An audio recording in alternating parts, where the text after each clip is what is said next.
नमस्कार मित्रांनो, गोव्यात आलोय.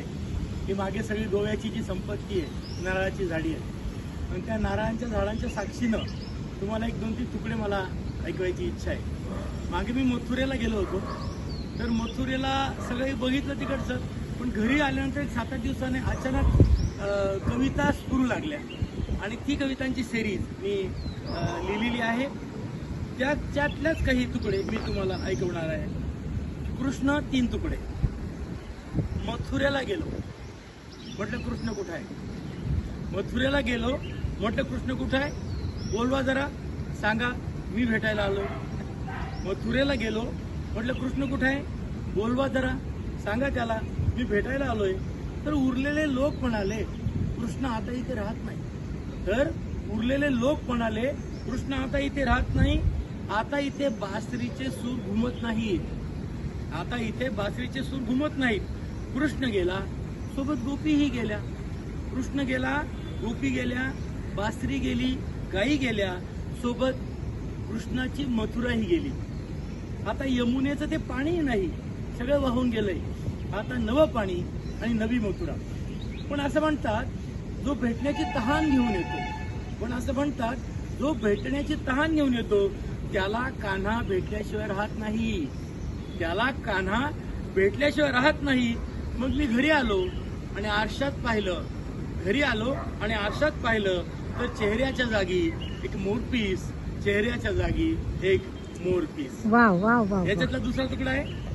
गोकुळात गेलो, किती हाका मारल्या, कान्हा कान्हा. गोकुळात गेलो, किती हाका मारल्या, कान्हा कान्हा.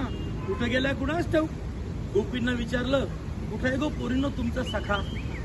गोपींना विचारलं, कुठे आहे गो पोरींनो तुमचा सखा? तर त्या नुसत्याच हसल्या चांदण्यांसारख्या. तर त्या नुसत्याच हसल्या चांदण्यांसारख्या. गवळणींना विचारलं तर त्या म्हणाल्या, चकवा आहे तो, त्याच्या नादाला नको लागू. गवळणींना विचारलं तर त्या म्हणाल्या, चकवा आहे तो, त्याच्या नादाला नको लागू. झाडांना विचारलं, गायींना विचारलं, यमुनेला विचारलं. झाडांना विचारलं, गायींना विचारलं, यमुनेला विचारलं, तर ते म्हणाले, तो कुठे नाही हे सांगा दी. तर ते म्हणाले, तो कुठे नाही हे सांगा दी. शोधून शोधून थकलो, शेवटी घरी आलो.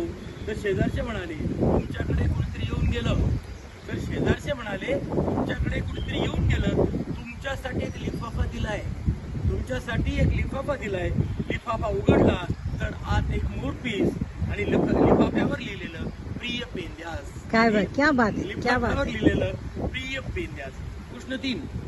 गोकुळात गेलो, गोपींना विचारलं कृष्ण कुठे आहे? तर त्या म्हणाले, कृष्ण गोकुळात राहत नाही. गोकुळात गेलो, गोपींना विचारलं कृष्ण कुठे आहे? तर त्या म्हणाले, कृष्ण आता इथे राहत नाही. त्याला कृष्ण गोकुळात राहत नाही, त्याला असं इथं तिथं उगाच शोधत बसू नको. त्या म्हणाल्या, कृष्ण गोकुळात राहत नाही, त्याला असं उगाच इथं तिथं शोधू नको. मी म्हटलं, तुम्ही वेड्या की खोळ्या?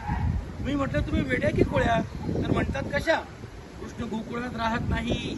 कृष्ण गोकुळात राहत नाही. तर जिथं कृष्ण असतो तिथे गोकुळ बनत जातं. जिथे कृष्ण असतो तिथे गोकुळ बनत जातं. वाव. मथुरेच्या अनुभवाच्या कविता. धन्यवाद.